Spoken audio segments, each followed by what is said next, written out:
Welcome to mega 9 TV. ఏపీలో తొలిసారి ఎమ్మెల్యేగా, మంత్రిగా, ఇంకా ఉప ముఖ్యమంత్రిగా పనిచేస్తున్న పవన్ కళ్యాణ్ పాలనపై తనదైన మార్కు వేస్తున్నారు. ఇప్పటికే పలు ప్రభుత్వ నిర్ణయాల వెనుక ఉన్న పవన్ కళ్యాణ్ మరోవైపు రాజకీయంగా కూడా దూకుడు ప్రదర్శిస్తున్నారు. తన రాజకీయ ప్రత్యర్థి అయిన మాజీ సీఎం వైఎస్ జగన్ కు పవన్ తాజాగా బిగ్ షాక్ ఇచ్చారు.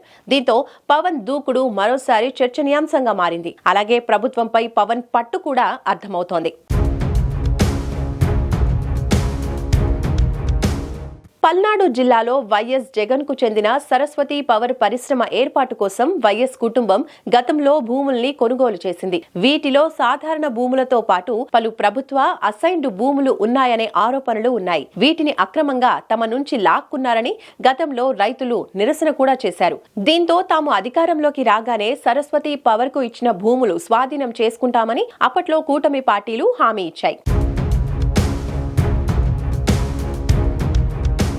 కూటమి సర్కార్ అధికారంలోకి రాగానే డిప్యూటీ సీఎం పవన్ కళ్యాణ్ నేరుగా సరస్వతి పవర్ పరిశ్రమ వద్దకు వెళ్లి ఆ భూముల్ని పరిశీలించారు. అనంతరం వీటిలో అక్రమాలపై విచారణ జరపాలని అధికారులకు ఆదేశాలు ఇచ్చారు. దీంతో రంగంలోకి దిగిన అధికారులు సరస్వతి పవర్ భూములపై విచారణ జరిపారు. ఇందులో పల్నాడు జిల్లా మాచవరం మండలంలో 20 ఎకరాలు, పిన్నెల్లి మండలంలో మరో 4.84 ఎకరాలు అసైన్డ్ భూములు సరస్వతి పవర్ కోసం కొన్నారని తేల్చారు.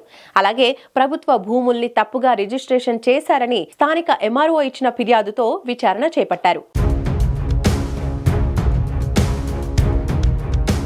అధికారుల విచారణలో సరస్వతి పవర్ భూముల్లో 24.84 ఎకరాల అసైన్డ్ భూములు ఉన్నట్టు తేల్చారు. దీంతో వీటిని రిజిస్ట్రేషన్ల రద్దుకు ప్రభుత్వం ఆదేశాలు ఇచ్చింది. ఈ మేరకు స్థానిక తహసీల్దార్ పిడుగురాళ్ల సబ్ రిజిస్ట్రార్ కార్యాలయానికి వెళ్లి లాంఛనాలు పూర్తి చేశారు. దీంతో గతంలో సరస్వతి పవర్ కోసం వైఎస్ కుటుంబం సేకరించిన భూముల్లో 24.84 ఎకరాలు తిరిగి ప్రభుత్వ పరం అయింది. అలాగే డిప్యూటీ సీఎం పవన్ కళ్యాణ్ పంతం కూడా నెరవేరినట్టయింది.